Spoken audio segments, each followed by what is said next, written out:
네, 여러분 안녕하세요. 뉴스입니다.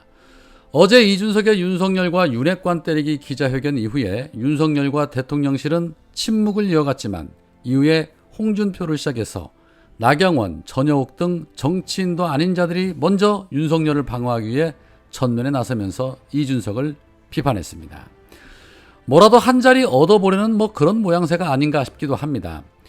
먼저 나경원은 본인의 페이스북을 통해서 이준석의 기자회견이 많이 지나쳤다면서 그동안 젊은 당대표라 나를 비롯해서 많은 당원들이 참고 오히려 존중을 해줬는데 그 영민한 머리, 현란한 논리와 말솜씨를 바르게 쓴다면 큰 정치인이 될 수 있을 텐데 하는 조그만 기대는 이제 접어야 할 것 같다. 본인의 성비 사건에 관해서 최측근이 7억의 투자각서를 써줬다면 그 진실에 대해서 알만한 사람은 다 아는 거 아니냐. 형사 유무죄를 따지기 전에 스스로 반성하고 잠시 물러나야 하는 것이 도리다. 그것이 염치다.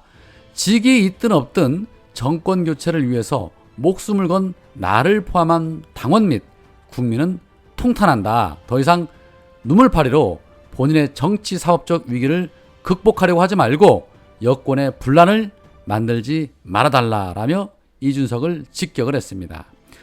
전효옥 역시도 페이스북을 통해서 비극을 공연한다더니 완전 삼류 개그 코미디를 했다. 즙짜기도 혐오스러웠다.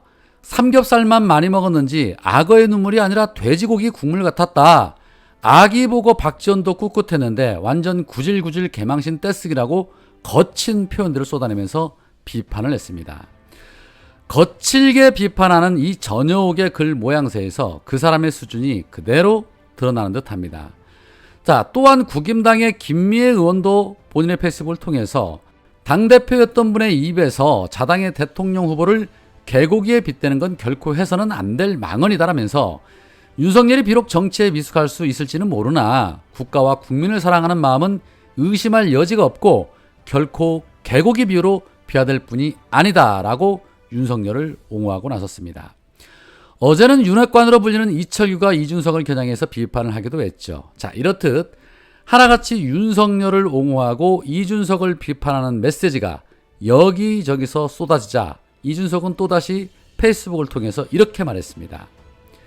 이철구 의원은 양도구역을 보고 자기가 개냐고 발끈을 하셨는데 이거는 기본적으로 사자성어 자체를 이해 못하신 것이니 그러려니 하고, 김미애 의원은 어제 기자회견을 보셨으면 대통령이 개고기라고 생각하실 수가 없는데 도대체 다들 뭐에 씌인 건지 모르겠다. 그리고 일부에서 대응이랍시고 폭로 프레임이라도 잡으려고 하는 것 같은데 어제 제가 밝힌 사실관계는 나는 대통령에게 독대를 통해 이러이러한 정책을 제안한 적이 있다입니다. 당대표가 대통령에게 정책 제안을 했다고 밝히는 것이 폭로입니까? 기껏 하루 자고 일어나서 고심 끝에 한다는 대응이 이런 식이면 사태는 해결되지 않습니다. 라고 응수했습니다. 참 재밌습니다. 본인 입으로 양두구육이라며 개고기를 팔았다고 해놓고 이제 와서 사자성어를 이해 못한다고 말하는 이준석. 어제 기자회견이 단순히 대통령에게 정책 제안을 했다는 그러한 기자회견이었답니다. 아니 이게 대체 무슨 말일까요? 그러면 기자회견을 본 수많은 국민들이 이준석의 말을 이해 못하고 착각하고 있다는 소리 아닙니까? 이준석 상태 많이 안 좋아 보입니다. 홧김에 질러놓고 생각을 해보니까 아뿔싸 이건 아니다 싶었나 봅니다. 이 남자가 칼을 뽑았으면 끝을 봐야 하는데 그러기에는 본인이 저지른 과오가 너무 컸던 것이죠. 이준석의 글 속에서 이준석은 남자이기보다는 비굴함을 선택한 것이 아닌가 하는 생각이 듭니다. 이후에 추가로 어떤 메시지가 나올지는 지켜봐야겠지만 이러한 분위기라면 이준석의 나는 전효옥의 말처럼 단 하루 만에 삼류 코미디가 된 것으로 보여집니다. 그래서인지 국임당에서도 역시 아무런 입장을 내지 않고 있습니다. 그러나 민주당의 우상호 비대위원장은 이준석의 기자회견과 관련해서 이렇게 말했습니다. 참 잔인한 게 정치라지만 이준석의 말이 사실이라면 참 배은망덕한 대통령을 모시고 있구나 한탄하게 된다라며 이준석을 직격했습니다. 우상호 위원장은 공주합동연설회에서 불과 몇 개월 사이에 윤석열을 선택해줬던 국민들조차도 대한민국이 이렇게 가서는 안 되겠다는 위기감이 고조가 되고 있다. 어제 이준석이 울먹울먹 하면서 그렇게 고생해서 대통령을 만들어줬더니 정작 그 사람은 사석에서 자기를 향해 이 땡땡 저 땡땡 했다더라. 그래도 참을 인자를 품고 그분의 당선을 위해 노력했다고 울었다. 당내 통합조차 이루지 못한 분이 대한민국을 이끌고 있으니 오로지 정치 보복과 권력 장악에만 혈안이 된 대통령을 모시고 있으니 앞으로 대한민국이 어떻게 갈 것이냐 국민들은 걱정하고 있는 것이다. 그래서 국민들이 다시 민주당을 바라보고 있는 것이다. 그래도 민주당이 대한야당으로서 국민과 민주주의를 지키는 보루가 돼야 하지 않겠냐는 기대들이 살아나고 있기 때문에 지지율이 역전되고 있는 것이다 라고 말했습니다. 그렇습니다. 비록 마음에 들지는 않더라도 자신을 위해 최선을 다해 움직인 사람에게 뒤에서 저런 욕을 할 정도의 인성과 인격을 가진 자가 대통령이라는 것이 정말 창피할 일이죠.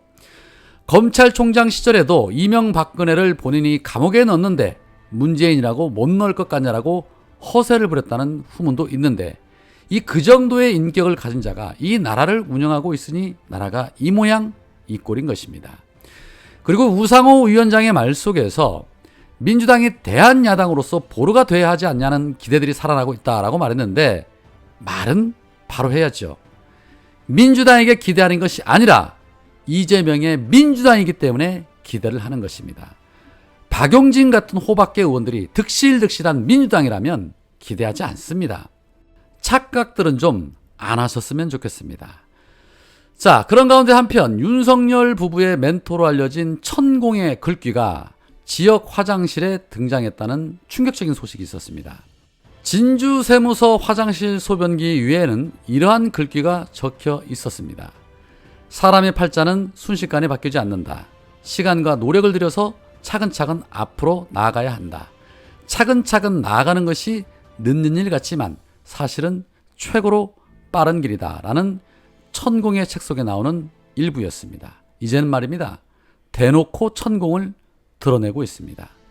하기야 신천지도 이제 드러내놓고 전도를 하더군요. 윤석열 정부에서는 어떤 일이 벌어져도 이제 놀랍지도 않습니다. 박근혜 정부는 그야말로 새발의 피였던 겁니다. 천공이 비선이라는 것을 이제는 공개적으로 드러내는 것일까요? 그런데 저 문구도 여기저기 짜깁기한 티가 너무나도 팍팍 납니다. 저런 게 무슨 좋은 글귀라고 관공서 화장실에 붙여놓는단 말입니까? 정말 한심 또 한심 그 자체입니다. 오늘은 여기까지입니다. 고맙습니다.